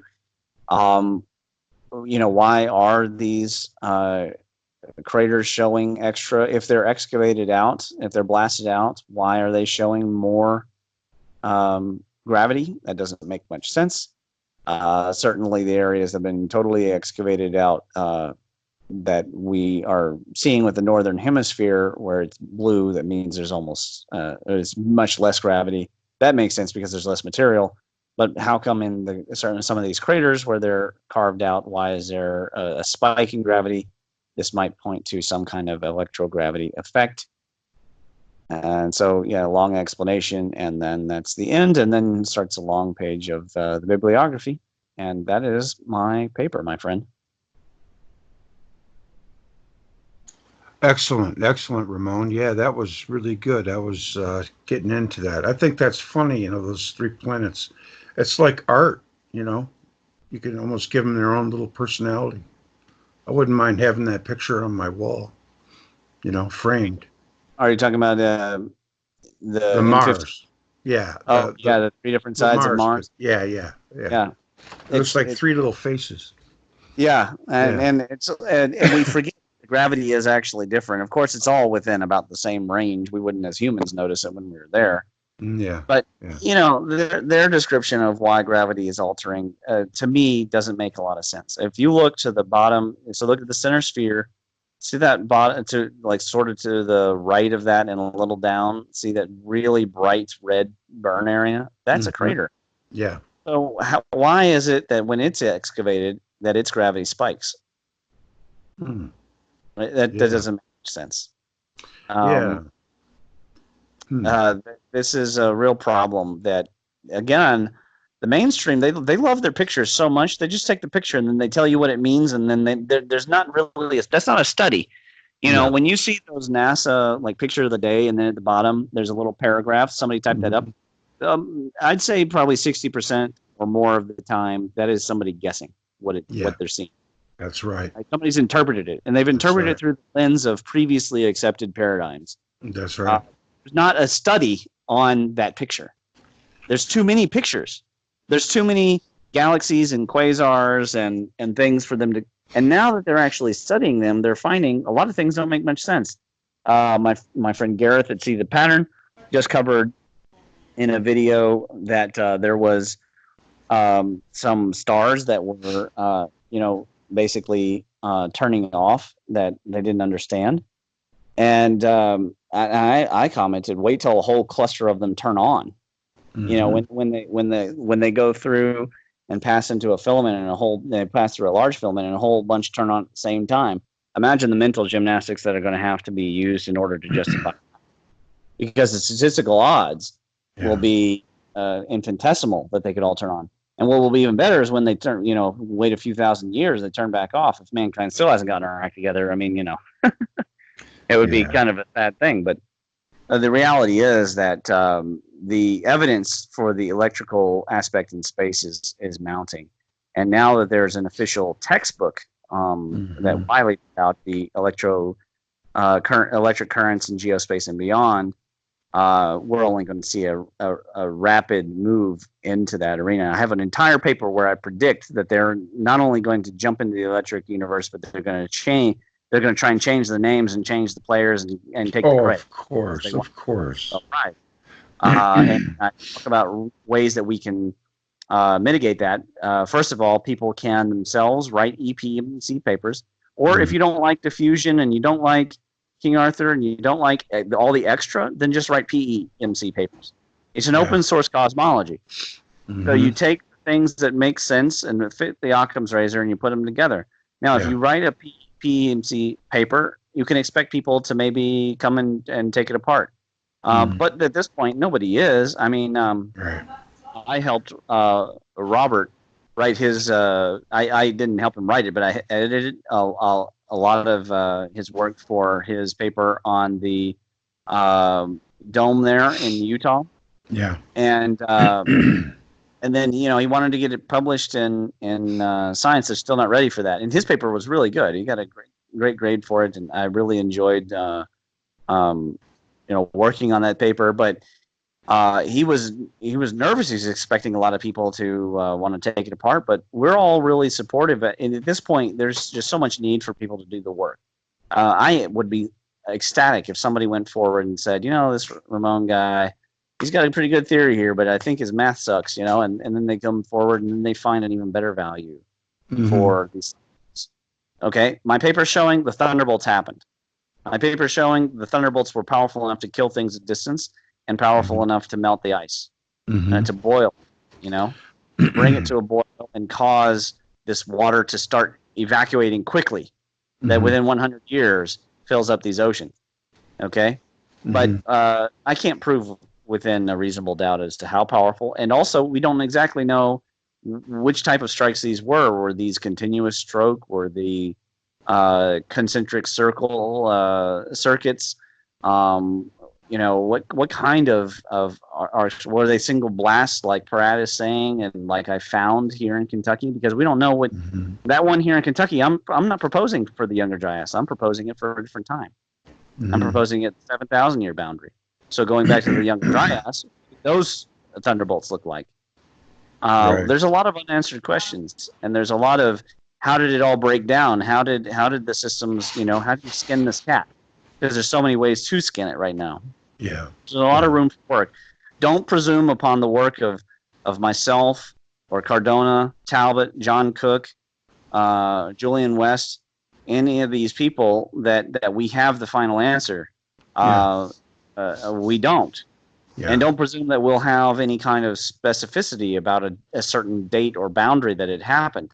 Mm. People that propose exact dates and times, I'm instantly skeptical of their work because we don't have really good examples for that. Even with the Chinese history, you can only say within a certain period because they named all their years after their emperors. Well, how long did the person live? And when they died, was there an immediate heir to take that over? Did that, take 5 years because the kid was only 2 years old and they wanted to wait till he was 7? We just don't know exactly right issues. And we can't rely completely on carbon dating.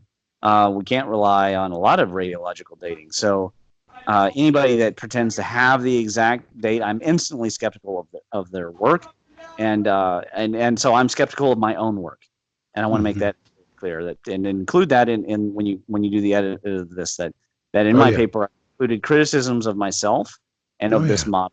But the point is that we're talking roughly the right levels of voltages, roughly the right levels of power and of current to seriously do damage to this planet. Mm-hmm. And now a mechanism for where the deserts came from. And I talk about the potential pathway for how to create the deserts in I think the Plasma Electromagnetic Sky paper or the Atlantis paper.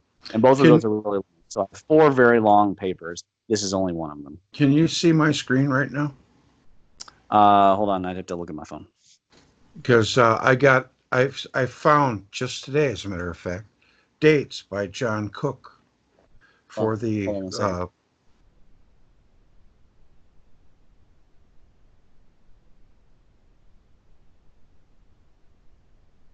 Okay, first of all, I gotta.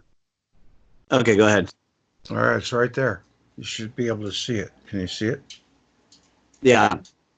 That's his. He's going cold, wet darkness, 10,900 to 9,000. Purple dawn was 9,000. It's a lot sooner than I thought. And I don't. Yeah, I think it was previous to the Younger Dryas. Yes, yeah. And I don't think they named the Younger Dryas right. They should have named it the Younger Wetass, because there was a lot of water around.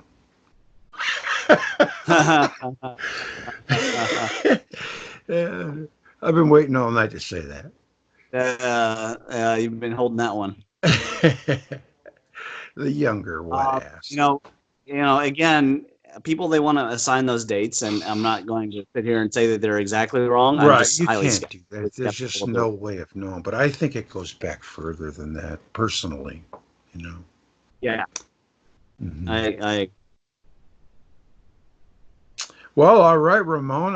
That was excellent. So we wrapped up the petroglyphs. We got one more left, and that is going to be King Arthur. So what do you say about getting together for New Year's Eve or New Year's? I know you want to be with your wife on New Year's Eve, obviously. But New Year's day or night? New Year's Day. Yeah. Day I can do because she'll be off work that day, and she'll be able to watch the kids, and I'll be able to do something. Yeah. Oh, excellent. Okay, because I'm going to show this New Year's Eve, right? Getting close to midnight. So I got to get busy on it. So it was great. Let's see how long we talked for. I didn't even. I'm going to 2 hours. Guess, yeah. An hour and 58. Yep. Right at almost 2 hours. Excellent. Perfect. Great job, Ramon. All right. As usual, always intriguing. Thank you. I'm glad that we got through the paper. That was really what it needed, because when I did it for the Electric View and it only was done in 1 episode instead of 3, it just didn't seem to. I mean, it was like flying, and there was a lot of, as you know, a lot of interruptions and such, and I just don't think it absorbed. Don't include that in by the way. No. This is better for a one-on-one format. I just let you go, just like I did. Well, I appreciate it, and I look forward to doing the King Arthur. I'll create a rough outline of how I want to talk about. I did do a King Arthur show on the No Shit Cast, and I did it on the Leak Project. Okay. So if you're able to find those, All right. I'll look for them. if not, then we'll just start from the beginning, and Okay. well, I'll probably approach it a little bit anecdotally as to how I got into the entire situation. Okay. And then I'll get into a lot of the evidence and some of the surprising conclusions. And it is the extended part of, that's the E in the EPMC. So it's not exactly plasma electromagnetic cosmology, but it's not it either. And we'll go over exactly why. But I appreciate it, and I hope you keep feeling better. And I look forward to talking to you in a few days. Okay. We'll talk to you later. Thanks again, Ramon. Have a good night. You too, buddy. Take care. Bye-bye.